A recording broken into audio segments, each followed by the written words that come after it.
इसीलिए हमारे नबी फरमाते हैं, जाया करो कभी कभी कब्रिस्तान, ज़ूरुल कुबूर, ऐ मेरी उम्मत के लोगों कब्रिस्तान जाया करो, फ़इन्नहा तुज़क्किरुकुमुल आखिरा, कब्रिस्तान जाओगे, मरे हुए लोगों की कब्रों को देखोगे, जब मुर्दा लोगों के घरों को, उनकी कब्रों को देखोगे, तुम्हें आखिरत की याद आएगी, तुम्हें अपना अंजाम याद आएगा। बिल्डिंगों में रहते हुए शायद मौत ना याद आए, बाल बच्चों के साथ हंसते खेलते हुए शायद तुम्हें मौत याद ना आए, दुनिया के पैसे गिनते हुए शायद तुम्हें मौत ना याद आए, बैंक बैलेंस को चेक करते हुए शायद तुम्हें मौत याद ना आए, फेसबुक की रील्स देखते हुए शायद तुम्हें मौत याद ना आए, दुनिया की रंगीनियों में खो करके शायद तुम्हें मौत याद ना आए, लेकिन जब तुम कब्रिस्तान जाओगे तुम देखोगे कल का करोड़पति भी उसी मिट्टी के अंदर लेटा हुआ है, कल का अरबपति भी उसी मिट्टी के अंदर लेटा हुआ है, बहुत बड़ा आलिम दीन था, बहुत बड़ी बड़ी तकरीरें करता था, आज वो भी इसी मिट्टी के नीचे दफन हो चुका है, बड़ा नाम कमाया करता था, बड़ी शोहरत थी, बड़ी इज्जत थी, आज वो भी इसी मिट्टी की चादर ओढ़ के सोया है। जब तुम कब्रिस्तान को देखोगे, जब तुम कब्रों को देखोगे तो तुम्हें मौत की याद आएगी। मौत को याद किया करो, मौत हमारी औकात हमें याद दिलाती है, मौत हमारी हैसियत हमें याद दिलाती है। इंसान को जब ये लगने लगे इस दुनिया में मैं सबसे ज्यादा सुप्रीम हूं, मेरे ऊपर कोई ताकत नहीं, कोई पावर नहीं है, मैं सबसे बड़ा पावरफुल हूं, मौत आकर के बता देती है कि इंसान तू किस खेत की मूली है। बहुत बड़ा बादशाह था फिरौन, बहुत बड़ा बादशाह था फिरौन, इतना बड़ा बादशाह था कि अल्लाह ताला का मजाक उड़ाता था। मूसा अलैहिस्सलाम से कहता था कि ऐ मूसा तू क्या मुझसे बात करेगा, ऐ मूसा तू क्या मुझसे बात करेगा, अरे तेरी जुबान में तो लुकनत है, तेरी जुबान में लड़खड़ाहट है, ऐ मूसा तू मुझसे बात करने के लायक नहीं है। मूसा का मजाक उड़ाया, अल्लाह के नबी का मजाक उड़ाया, उसने तो अल्लाह का भी मजाक उड़ाया, कहा कि ऐ हामान मेरे लिए महल बना दे, सीढ़ी लगा दे, मैं जरा झांक करके देखूं कि मूसा का रब कैसा है, मूसा का अल्लाह कैसा है। उसने अल्लाह का मजाक उड़ाया, उसने मूसा अलैहिस्सलाम का मजाक उड़ाया, उसने यहां तक कहा हाज़िल अनहारु तजरी मिन तहती, ऐ मूसा ये देखो मैं मिस्र का बादशाह हूं और बड़ी बड़ी नदियां मेरी सल्तनत में बहती हैं, मेरे महल के नीचे से दरिया बहता है, मैं तो दरियाओं का मालिक हूं, मैं तो इन नदियों का मालिक। अल्लाह ने कहा ऐ फिरौन अब तेरे गुरूर को मैं खाक में मिलाता हूं। फिरौन को कैसी मौत आई?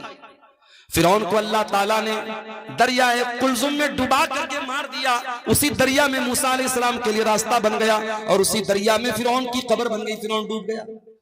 और फिरौन जब डूब गया तो अल्लाह ने फरमाया कम तरकू मिन जन्नातिन व उयून व ज़ुरूइन व मकामिन करीम व नामतिन कानू फाकिहीन। देखो जरा फिरौन कितने बड़े बड़े महल छोड़ के गया था, कितने बड़े बड़े बागात छोड़ के गया था, कितने अच्छे अच्छे मकामात छोड़ के गया था। कज़ालिका व औरसनाहा कौमन आखरीन, आज फिरौन के महलों का हमने किसी और को वारिस बना दिया। महल फिरौन का है, बाग फिरौन का है और उसकी नहरें फिरौन की है, लेकिन आज फायदा उठाने वाले और लोग हैं। इसलिए मेरे भाइयों कभी भी अपनी ताकत पर गुरूर मत करना, ताकत तो फिरौन के पास भी थी। कभी अपनी दौलत पे गुरूर मत करना।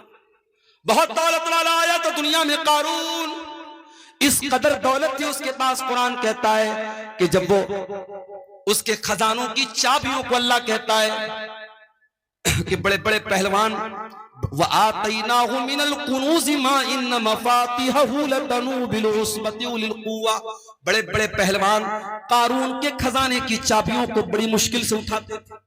खजाना नहीं, खजाने की चाबियों को, खजाने के ताले की चाबियों को बड़े बड़े पहलवान बड़ी मुश्किल से उठाते। इतनी दौलत थी कारून के पास। जब वो सज धज करके निकलता था कौम के लोग ठंडी सांस ले करके कहते थे काश हमारे पास भी इतनी दौलत होती। और कारून बड़े नाज से कहता था इन्नमा ऊतीतुहु अला इल्मिन, ये दौलत तो मेरी नॉलेज से मिली है, ये बाप दादा से मैंने नहीं कमाई, ये मैंने अपनी नॉलेज से कमाई है। क्या अंजाम हुआ कारून का?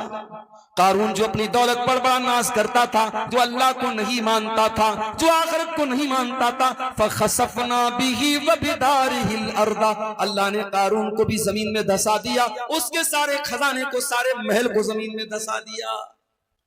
मेरे प्यारे साथियों कभी अपनी दौलत पर भी गुरूर न करना,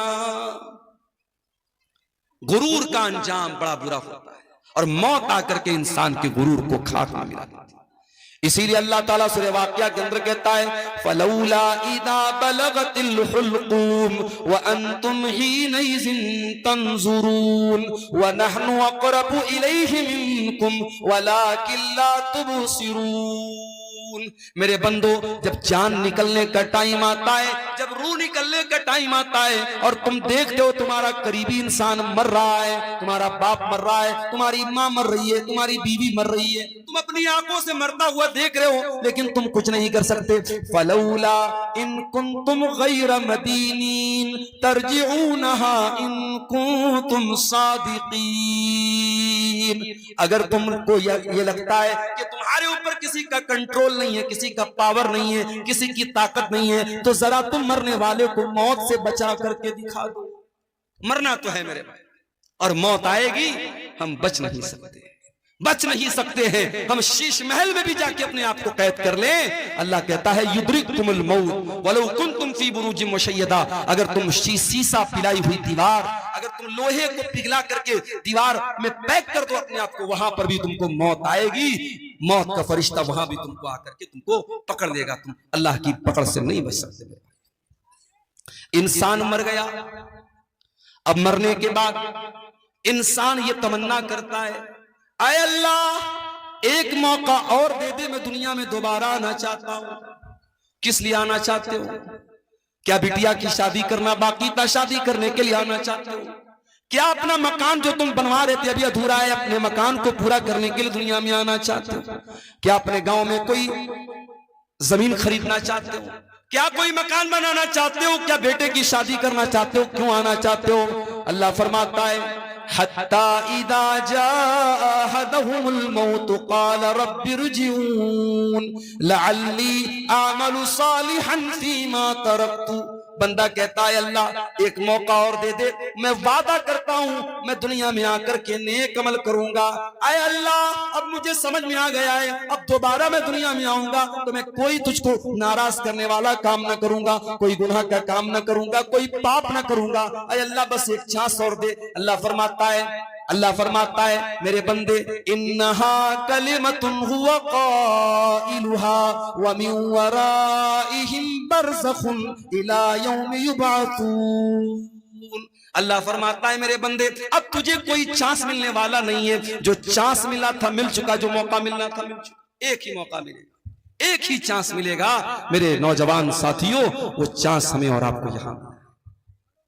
अब इस इम्तिहान में अगर हम फेल हो गए तो दुनिया में जिस तरीके से जो लोग मुजरिम होते हैं उनको दुनिया वाले जेल में डाल देते हैं, अल्लाह ताला ने अपने मुजरिमों के लिए भी एक जेल बनाई है और उस जेल का नाम जहन्नम है।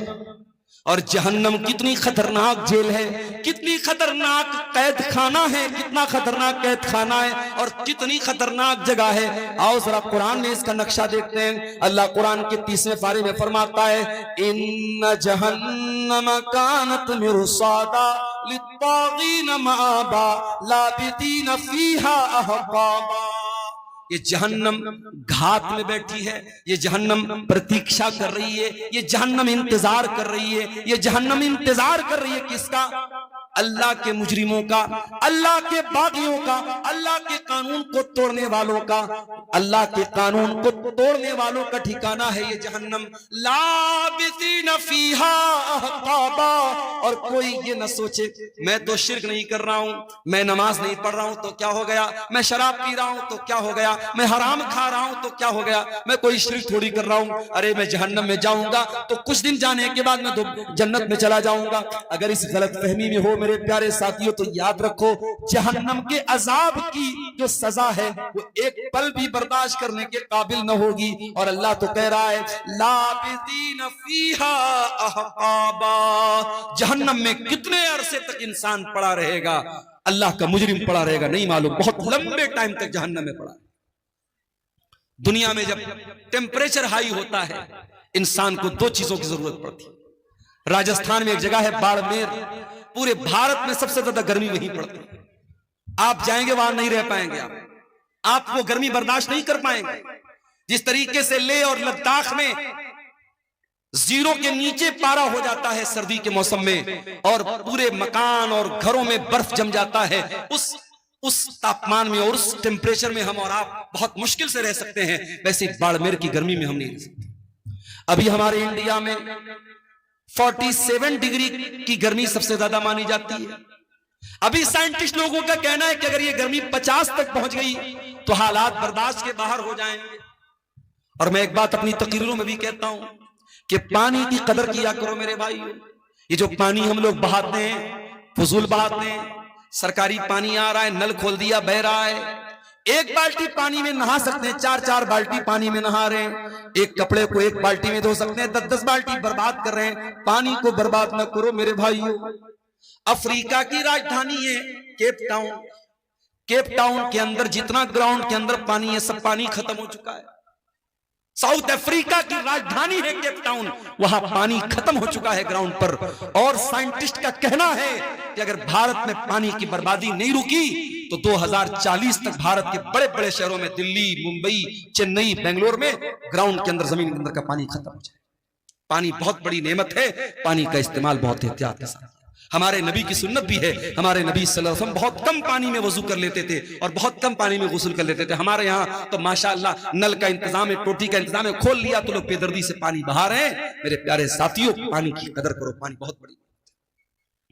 जब गर्मी बढ़ती है तो पानी की जरूरत पड़ती है, गर्मी बढ़ती है तो ठंडक की जरूरत पड़ती है। अल्लाह फरमाता है ला यदूकून फीहा बरदन वला शराबा। जहन्नम के अंदर ना तो जहन्नमियों को ठंडक मिलेगी ना पानी मिलेगा। प्यास लगेगी, पानी चाहिए, पानी भी नहीं है। गर्मी लगेगी, ठंडक चाहिए, ठंडक भी नहीं मिलेगी। इल्ला हमीमन व गस्साका। उनको मिलेगा तो खौलता हुआ गर्म पानी मिलेगा, उनको मिलेगा तो पीपो मवाद मिलेगा, उनको मिलेगी तो गलीज किस्म की चीजें मिलेंगी जो ना खा सकते हैं ना पी सकते हैं। अल्लाह अकबर, ये जहन्नमियों का हाल हो। ला यदूकून फीहा बरदन वला शराबा इल्ला हमीमन व गस्साका जज़ाअन विफाका। अल्लाह फरमाता है, ऐ मेरे बंदो, हम जहन्नमियों के साथ कोई जुल्म नहीं करेंगे, कोई अत्याचार उनके साथ न होगा। ये उनके करतूतों का फल होगा, ये उनके करतूतों की सजा होगी। हम तो इंसाफ करेंगे। जानते हो, दुनिया में सबसे खतरनाक तराजू जो होता है वो ज्वेलर का तराजू होता है, सोनार का तराजू। हो सकता है चंदे में कुछ औरतों ने अपने जेवरात भी दिए हों। औरतें जो नाक में नथिया पहनती हैं, आप सोनार क्या जाएंगे, सोनार अपने तराजू पर नाक की नथिया को रख के बता देगा इसका वजन। औरतें कान में बाली पहनती, बड़ी हल्की होती है, उस बाली को सोनार अपने तराजू पे रखेगा, उसका वजन सामने आ जाएगा। ये दुनिया के तराजू का हाल है। अल्लाह ताला कयामत के दिन भी एक तराजू रखेगा, और वो तराजू कैसा होगा?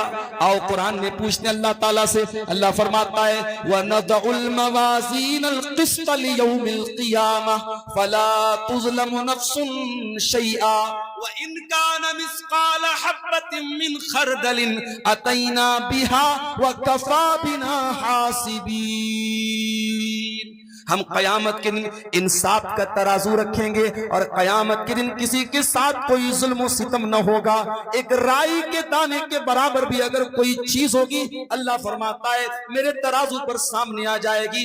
वकफा बिना हासिबीन। और मेरे बंदो, जब हम हिसाब लेंगे तो एक एक चीज का हिसाब लेंगे, हम तो किसी को न छोड़ेंगे। फमन यामल मिस्काल ज़र्रतिन खैरन यरा वमन यामल मिस्काल शर्रन यरा। एक जर्रा बराबर भी नेकी करोगे, एक जर्रा बराबर भी गुनाह करोगे, अल्लाह के तराजू पर सामने आ जाए। इसीलिए जब अल्लाह ताला ने कुरान में कहा कि जिसका नाम है अमाल हम दाहिने हाथ में देंगे, उसका आसान हिसाब लेंगे, तो अम्मा आयशा ने पूछा था अल्लाह के नबी आसान हिसाब कैसे लिया जाएगा? तो अल्लाह के नबी ने फरमाया आसान हिसाब का मतलब ये है इन्नमा ज़ालिकल अर्ज़ु, कि अल्लाह ताला के सामने बंदे का अमल पेश किया जाएगा और अल्लाह ताला बस देख करके नजरअंदाज कर देगा। ये आसान हिसाब है। वमन नूकिश हलका, और जिसके नाम अमाल की जांच पड़ताल होगी, जिसके एक एक अमल को चेक किया जाएगा, जिसको चेक किया जाएगा किसने क्या क्या किया है, वो तो हलाक हो जाएगा, बर्बाद हो जाएगा। मेरे प्यारे साथियों, गौर करो मेरे प्यारे साथियों, इतनी खतरनाक जेल है अल्लाह ताला की जहन्नम। उस जहन्नम से अपने आप को बचाने के लिए हम क्या इंतजाम कर रहे हैं? दुनिया में कहीं आग लग जाए, फायर ब्रिगेड वालों को जल्दी से बुलाया जाता है, फिर भी आग लग जाए तो बहुत मुश्किल हो जाता है लोगों को बचाना। अभी हमारे घर पे शादी थी, छोटे भाई की, हमारे शादी में औरतों का जहां खाना चल रहा था चाट का, वहां पे वो स्टॉल लगा हुआ था। चाट वाले के स्टॉल में गैस का चूल्हा लगा था। अचानक उसके गैस के चूल्हे से आग निकलने लगी। अब जाहिर है वहां जितना पिंडाल लगा है, कपड़े का पिंडाल है, अगर आग भड़कती पूरे पिंडाल में लगती और कितना नुकसान हो सकता था अंदाजा नहीं हो सकता। अल्लाह का करम हुआ, फौरन वो आग बुझाई गई, नुकसान नहीं हुआ, कोई नुकसान नहीं हुआ। एक हल्की सी आग लगती है और बहुत तेजी के साथ फैल जाती है। जहन्नम की आग दुनिया की आग से 70 गुना ज्यादा खतरनाक होगी। अल्लाह के नबी फरमाते हैं इन्नहा फुस्सिलत अला नारिकुम, दुनिया की आग जहन्नम की आग दुनिया की आग से 70 गुना ज्यादा खतरनाक होगी। दुनिया की आग तो पेट्रोल और डीजल से जलती है, जहन्नम की आग फरमाया या अय्युहल्लज़ीना आमनू कू अनफुसकुम व अहलीकुम नारा, ऐ ईमान वालो अपने आप को और अपने घर वालों को जहन्नम की आग से बचाओ जिसका ईंधन इंसान और पत्थर होंगे। इंसानों से जलेगी वो आग, पत्थरों से जलेगी। वो जहन्नम कितनी गहरी होगी उसकी गहराई का अंदाजा हम नहीं लगा सकते। सही मुस्लिम की रिवायत, अल्लाह के नबी फरमाते हैं बहुत तेज धमाके की आवाज सुनी। आपने सहाबा से पूछा ऐ मेरे सहाबा क्या तुम जानते हो कि यह आवाज कैसी थी? सहाबा ने कहा अल्लाह और उसके रसूल ज्यादा बेहतर जानते हैं। आपने फरमाया हाजा हजरुन रुमिया बिही फिन्नार मुंज़ु 70 खरीफा, ऐ मेरे सहाबा 70 साल पहले जहन्नम के अंदर एक पत्थर गिराया गया था, आज जाकर के वो जहन्नम की गहराई तक पहुंचा है, आज जाकर के वो जहन्नम की तह तक पहुंचा है। यानी एक पत्थर को जहन्नम के अंदर गिराया जाए तो 70 साल के बाद वो पत्थर जहन्नम की गहराई तक पहुंचता। इतना खतरनाक है जहन्नम की गहराई। मेरे प्यारे साथियों, उस जहन्नम की आग से हम अपने आप को बचाने के लिए क्या इंतजाम कर रहे हैं? हमारे प्यारे नबी जनाबे मोहम्मद रसूलुल्लाह सल्लल्लाहु अलैहि वसल्लम तो उसी जहन्नम की आग से हमको बचाने के लिए आए थे। आपके आने का मकसद यही था दुनिया के लोग ईमान वाले बन जाएं, नेक अमल करने वाले बन जाएं, दुनिया के लोग जहन्नम की आग से बच जाएं। यही आपका मकसद था, आपकी जिंदगी का मकसद, यही मकसद लेकर के आप दुनिया में आए थे, किस तरीके से अल्लाह के बंदों को जहन्नम की आग से बचाया जाए। यही आपका मिशन था और इसी की टेंशन आपको रहा करती थी और इतना सोचा कर देते आप कि अल्लाह ताला कुरान में कहता है फला अल्लका बाक़िउन नफ्सका अला आथारिहिम इल्लम युमिनू बिहादल हदीथ असफा। ऐ नबी आपको लोगों के ईमान लाने की इतनी चिंता है, इतनी फिक्र है, कहीं इस चिंता में आप अपने आप को हलाक न कर दे, कहीं खत्म न कर दे। अल्लाह के नबी फरमाते हैं ओ लोगों मेरी मिसाल और तुम्हारी मिसाल तो ऐसी है जैसे कोई इंसान आग जलाता है और आग जैसे वो जलाता है वैसे ही परवाने और पतंगे उस आग में जल जल के मरने लगते हैं। वो दूर करने की कोशिश करता है मगर वो परवाने नहीं मानते और बार बार उस आग में कूद करके मरते हैं। अल्लाह के नबी फरमाते हैं अना आखिदुम बिहुजज़िकुम अनिन नार, वो लोगों मैं तुम्हारी कमर पकड़ पकड़ के तुमको जहन्नम की आग से बचा रहा हूं। व अंतुम तक़तहिमून फीहा, लेकिन तुम जहन्नम के अंदर जा रहे हो। अच्छा एक बात बताओ, क्या कोई बाप कभी चाहेगा कि अपने बेटे को आग में डाल दे? कभी नहीं चाहेगा। आग में डालना तो बड़ी दूर की बात है, बच्चे को जरा सी आग की चिंगारी भी पहुंचे, बाप अगर वाकई में बाप है, उसके सीने में बाप का दिल है, अपने बेटे को हल्की सी चिंगारी में भी मुब्तला नहीं दे सकता। हमारे प्यारे नबी इस उम्मत के रूहानी बाप थे। हमारे नबी के दिल में एक बाप अपने बच्चों का जितना खैरखा होता है, जितना भलाई चाहने वाला होता है, उससे कहीं ज्यादा भलाई चाहने वाले हमारे नबी थे। इसीलिए हमारे नबी ने एक एक चीज बता दी, कौन सा काम करोगे तो जहन्नम में जाओगे और कौन सा काम करोगे तो जहन्नम से बचोगे। आपने फरमाया इत्तकुन नार वलौ बिशिक्कि तमरा, ऐ लोगों जहन्नम की आग से अपने आप को बचा लो, वलो बिशिक्कि तमरा, अगर एक खजूर का टुकड़ा तुम दे करके अल्लाह की राह में सदका करके अगर बचा सकते हो, अगर अल्लाह की राह में एक खजूर का टुकड़ा तुम दान दे करके, चंदा दे करके, सदका दे करके अगर अपने आप को जहन्नम की आग से बचा सकते हो तो बचा लो। अल्लाह के नबी ने बहुत सारे ऐसे अमाल बताए। आपने फरमाया मन सल्लल बरदैनी दखलल जन्ना, जो फजर की नमाज और असर की नमाज, जो दो ठंडी नमाज नमाजें, जो इन दोनों नमाजों को पाबंदी से पढ़ेगा वो जन्नत में जाएगा। बहुत सारे अमाल आपने ऐसे बताए हैं जो हमको जहन्नम से बचाने वाले और जन्नत में लेकर के जाने। अब आइए कुछ ऐसे अमाल भी आपके सामने बयान कर दूं जो जहन्नम में लेकर के जाने वाले।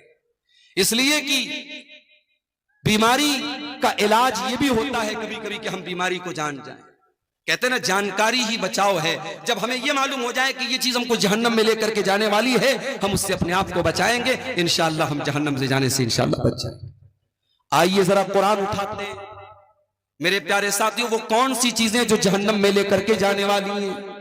सबसे पहली चीज और सबसे खतरनाक चीज जो जहन्नम में लेकर के जाने वाली है, कुरान कहता है इन्नल्लाह ला यगफिरु अन युशरक बिही व यगफिरु मा दून ज़ालिका लिमन यशा। अल्लाह ताला शिर्क को माफ नहीं करे।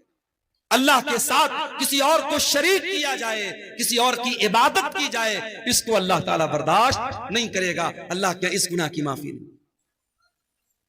कल जुमा का दिन है, आप फजर की नमाज में अगर मस्जिद में जाएंगे, इमाम साहब सुन्नत के मुताबिक नमाज पढ़ाएंगे तो दूसरी रकात में सूरतुल इंसान की तिलावत करेंगे, सूरतुल दहर की तिलावत करेंगे। सूरतुल दहर की पहली आयत में अल्लाह ताला ने क्या फरमाया, हल अता अलल इंसानि हीनुम मिनद दहरी लम यकुन शैअन मज़कूरा। ऐ इंसान, ऐ अपनी ताकत पे नाज करने वाला, अपनी दौलत पे गुरूर करने वाला, अपनी शोहरत पे गुरूर करने वाला इंसान, तू भूल गया तेरे ऊपर एक पीरियड ऐसा भी आया था, एक दौर ऐसा भी आया था, लम यकुन शैअन मज़कूरा, तू तो कोई काबिले जिक्र चीज भी न था, कोई तुझे जानता न था, तेरा नाम किसी को पता न था, तेरे वजूद के बारे में तुझे कुछ भी पता नहीं था। फिर अल्लाह ताला ने एक हकीर पानी के कतरे से तुझे पैदा किया, रहमे मादर में अलग अलग पोजीशन में 9 महीने तक तू रहा। फिर तेरी पैदाइश का टाइम आया, तू दुनिया में रोते हुए आया। तेरा बाप हंस रहा था, तेरे घर वाले हंस रहे थे, लेकिन तू रोता हुआ चिल्लाता हुआ दुनिया में आया। तो तू रो रहा था, सब हंस रहे थे, और एक दिन ऐसा भी आएगा जब तू चुपचाप दुनिया से चला जाएगा और तेरे जाने पर तेरे घर वाले रोते रह जाएंगे। रोता हुआ इंसान आता है और रुलाता हुआ दुनिया में छोड़ के सबको चला जाता है। इंसान की जिंदगी बस रोने और रुलाने के दरमियान है मेरे प्यारे साथी। इंसान इस दुनिया में आया, 50 साल की जिंदगी उसको अल्लाह ताला ने दी, 60 साल की जिंदगी उसको अल्लाह ताला ने दी। जवानी का दौर उसने देखा, बुढ़ापे का दौर उसने पाया, ताकत भी उसको मिली, दौलत भी उसको मिली। सवाल ये पैदा होता है, ये जिंदगी अल्लाह ताला ने क्यों दी है?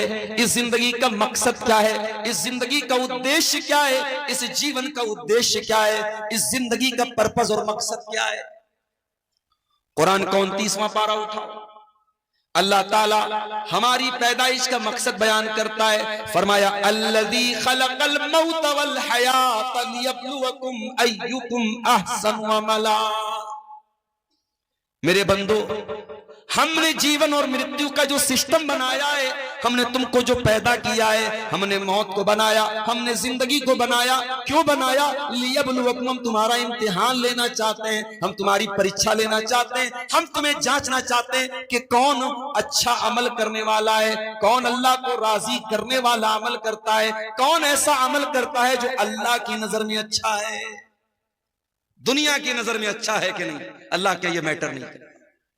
दुनिया की नजर में आप कैसे हैं, अल्लाह क्या ये मैटर नहीं करता। अल्लाह की नजर में आप कैसे, आपने वो अमल किया कि नहीं किया जो अल्लाह को पसंद आने वाला है। अल्लाह ताला हम सबको इम्तिहान के तौर पर इस दुनिया में पैदा कर रहा है। हमारी दुनिया की जिंदगी एक इम्तिहान की जिंदगी है मेरे भाइयों, और जिस तरीके से दुनिया के हर इम्तिहान को एक दिन खत्म हो जाना है। एक टाइम है, बच्चा स्कूल इम्तिहान देने गया, स्टूडेंट कॉलेज में एग्जाम देने गया, 2 घंटे का एग्जाम था, 3 घंटे का एग्जाम था, 2 घंटे पूरे हो गए, एग्जामिनर ने कॉपी छीन ली। भाई तेरे एग्जाम का टाइम खत्म हो गया, तू और नहीं लिख सकता है। बच्चे से कॉपी छीन ली गई, तेरी परीक्षा की अवधि समाप्त हो गई, तेरे इम्तिहान का टाइम खत्म हो गया, अब इसके आगे तुम कुछ नहीं कर सकते। मेरे प्यारे साथियों, हमारे भी इम्तिहान का एक टाइम है, और वो टाइम कब है हम नहीं जानते। वो टाइम कब आ जाए हम नहीं जानते। हो सकता है कि आज की रात हम आराम से बिस्तर पे सोने जाएं और सुबह को हम उठ भी ना पाए। हो सकता है कि कल की सुबह का सूरज भी देखना हमको नसीब ना हो। हम तो ऐसा इम्तिहान दे रहे हैं। दुनिया में इम्तिहान देने वाले को पता है मुझे 2 घंटा इम्तिहान देना है, 3 घंटा इम्तिहान देना। हम तो ऐसा इम्तिहान दे रहे हैं, हमें ये तो पता है कि खत्म होना है, कब खत्म होना है ये नहीं। इन्नल्लाह इंदहु इल्मुस्साअह व युनज़्ज़िलुल गैथ व यअलमु मा फिल अरहाम व मा तदरी नफ्सुम माज़ा तक्सिबु गदा व मा तदरी नफ्सुम बिअय्यि अर्दिन तमूत। ये 5 चीजें हैं, इसको अल्लाह ताला गैब की कुंजी बोलता है, गैब की चाबी है। जिस तरीके से दुनिया के खजाने की चाबी खजाने के मालिक के पास होती है, ये 5 चीजें गैब से ताल्लुक रखती हैं। और इसकी चाबी किसके पास है? अल्लाह के पास है। कयामत कब आएगी अल्लाह को मालूम है। बारिश कब होगी, कितनी होगी, कहां होगी, अल्लाह को मालूम है। वयालमु मा फिल अरहाम, और माँ के पेट में होने वाला बच्चा क्या होगा, लड़का होगा या लड़की होगा, ये तो सीटी स्कैन के जरिए भी मालूम हो जाएगा, ये तो अल्ट्रासाउंड के जरिए भी मालूम हो जाएगा। लेकिन लड़का या लड़की बड़ा होकर के क्या बनेगा, नेक बनेगा, बुरा बनेगा, अच्छा बनेगा, कैसा बनेगा, अकीदा क्या होगा, ईमान कैसा होगा, अमल कैसा होगा, ये सब अल्लाह को मालूम। और फरमाया कि कल क्या करने वाले हो किसी को नहीं मालूम। वमा तदरी नफ्सुम माज़ा तक्सिबु गदा, कोई नहीं जानता कि कल उसके साथ क्या होने वाला है। बनारस में एक लड़का अपनी मां के साथ बाइक पर जा रहा है, मां पीछे बैग लेकर के बैठी हुई है। बनारस की एक बहुत मशहूर रोड पर से उसका गुजर होता है। नौजवान लड़के तो वैसे भी गाड़ी बहुत स्पीड में चलाते हैं, लड़का स्पीड में गाड़ी चला रहा है, पीछे मां बैग लेकर के बैठी हुई है। अचानक उसका बैग उसके बगल की उसके साइड की एक बाइक से टकरा जाता है, गाड़ी डिसबैलेंस हो जाती है, लड़का गाड़ी से गिर जाता है, डिवाइडर में उसका सर जाकर के लड़ जाता है। घर से चला था मां को ड्रॉप करने और स्पीड में गाड़ी चला रहा था, उसका सर डिवाइडर से टकरा जाता है। 12-13 दिन गुजर गए, आज अभी तक लड़का हॉस्पिटल में कोमा की हालत में मौत और जिंदगी से जूझ रहा है। वमा तदरी नफ्सुम माज़ा तक्सिबु गदा, कोई नहीं जानता कि कल उसके साथ क्या होने वाला है। सामान 100 बरस का है, पल की खबर नहीं। इंसान 100 साल आगे की प्लानिंग करके चल रहा है, लेकिन कल क्या होने वाला है इंसान उस बात की गारंटी नहीं दे सकता। और फरमाया 5वीं चीज, वमा तदरी नफ्सुम बिअय्यि अर्दिन तमूत, कोई नहीं जानता कि वो कहां मरेगा, कब मरेगा छोड़ दो, कैसे मरेगा छोड़ दो, कहां मरेगा। बाबुआन का रहने वाला, बसमतिया का रहने वाला, नेपाल बॉर्डर का रहने वाला इस बात की गारंटी नहीं दे सकता कि मैं अपने गांव में, अपने इलाके में, अपने घर में मरूंगा। अल्लामा एहसान इलाही ज़हीर, लाहौर में बम धमाके में हमला होता है, उन जख्मी हो जाते हैं, जलसे के दौरान बम धमाका होता है, कई उलमा मौके पर शहीद हो जाते हैं। अल्लामा एहसान इलाही ज़हीर, जिनको सऊदी अरब की हुकूमत भी बहुत उनकी इज्जत करती थी, वहां की हुकूमत ने ऑफर किया उनकी बॉडी को, उनके शरीर को उनको रियाज के हॉस्पिटल में ले जाकर के एडमिट कराया गया, सऊदी अरब की राजधानी रियाज। वहां इलाज के दौरान अल्लामा एहसान इलाही ज़हीर बच न पाए, इंतकाल हो गया, शहीद हो गए। वो इंतकाल लाहौर में हुआ, पाकिस्तान में हमला लाहौर में हुआ, इंतकाल रियाज में हुआ, और फिर जनाजा मदीना लेके आया गया और मस्जिद नबी में जनाजे की नमाज पढ़ाई गई और बकी के कब्रिस्तान में दफन किया गया। वमा तदरी नफ्सुम बिअय्यि अर्दिन तमूत, कोई नहीं जानता कहां मरेगा, कब्र की मिट्टी नसीब होगी कि नहीं होगी, घर वाले उसकी मिट्टी दे पाएंगे कि नहीं दे पाएंगे, इस बात की भी कोई गारंटी नहीं है। मेरे भाइयों, हम और आप तो वो इम्तिहान दे रहे हैं, हमें तो ये भी पता नहीं इम्तिहान की कॉपी कब छीन ली जाए। आज कितने मुसलमान हैं, उनके गले में देखो धागा पड़ा हुआ है, उनके हाथ में देखो धागा पड़ा हुआ है और वो धागे के ऊपर ये अकीदा रखते हैं कि जब तक ये धागा मैं पहने हुए हूं तब तक मैं बीमार न पड़ूंगा, मुझे नजर न लगेगी, मेरा बच्चा बीमार न पड़ेगा। मेरे प्यारे साथियों, कितने मुसलमान हैं जो बुतों के आगे नहीं तो कम से कम कब्रों के आगे जाकर के सजदा कर रहे हैं, कितने पेड़ के आगे जाकर के धागा बांध रहे हैं, कितने मुसलमान हैं जो जानवरों तक की बनाई हुई कब्रों पर जाकर के सर झुका रहे हैं। मौलाना अल्ताफ हुसैन हाली ने बड़ा सच्चा नक्शा खींचा था, कहा था करे गैर गर बुत की पूजा तो काफिर, कवाकिब में माने करिश्मा तो काफिर, झुके आग पर बहरे सजदा तो काफिर, जो ठहराए बेटा खुदा का तो काफिर, मगर मोमिनों पर कुशादा है राहें, परस्तिश करे शौक से जिसकी चाहे, नबी को जो चाहे खुदा कर दिखाएं, इमामों का रुतबा नबी से बढ़ाएं, मजारों पे जा जा के नजरें चढ़ाएं, शहीदों से जा जा के मांगे दुआएं, न तौहीद में कुछ फर्क इससे आए, न इस्लाम बिगड़े न ईमान जाए। मुसलमान ये समझता है उसने कलमा पढ़ लिया अब वो शिर्क नहीं कर सकता, वो शिर्क प्रूफ हो गया, उससे शिर्क नहीं हो सकता। सिर्फ कलमा पढ़ लेने से शिर्क नहीं, शिर्क से आप नहीं बच सकते जब तक कलमा के ऊपर आप अमल न करेंगे और कलमा के तकाज़े को आप नहीं समझेंगे। मेरे प्यारे साथियों, शिर्क से अपने आप को बचाओ, शिर्क करने वाला जहन्नम की आग में हमेशा हमेशा चलेगा। इन्नहु मन युशरिक बिल्लाहि फक़द हर्रमल्लाहु अलैहिल जन्नह व मअवाहुन नार व मा लिज़्ज़ालिमीन मिन अंसार। जो शिर्क करेगा वो हमेशा जहन्नम में रहेगा, उसका कोई मददगार नहीं। और आगे बढ़िए, शिर्क तो नहीं करता है इंसान, कुफ्र करता है। कुफ्र का मतलब क्या होता है? जितनी चीजों पर ईमान लाना अनिवार्य है, जरूरी है, उसमें से किसी चीज का इनकार कर देना। अब ये भी नोट कर लो कि 6 चीजों पर ईमान लाना जरूरी है, अल्लाह पर, उसके फरिश्तों पर, उसकी किताबों पर, उसके रसूलों पर, कयामत के दिन पर और तकदीर पर। ये 6 चीजें हैं जो ईमान के अरकान है, जो पिलर्स ऑफ ईमान है। इन 6 में से किसी का भी इनकार कर दे, कोई फरिश्तों को ना माने, कोई अल्लाह की किताबों को ना माने, कोई कयामत को ना माने, कोई तकदीर को ना माने, इन 6 चीजों का इनकार करने वाला काफिर है, काफिर। और अल्लाह फरमाता है वमन यकफुर बिल ईमान फक़द हबिता अमलु व हुवा फिल आखिरति मिनल खासिरीन। कि ईमान लाने के बाद अगर कोई कुफ्र करेगा, कोई कलमा पढ़ने के बाद इन चीजों में से किसी चीज का इनकार करेगा तो वो बर्बाद हो जाएगा दुनिया में भी और आखिरत।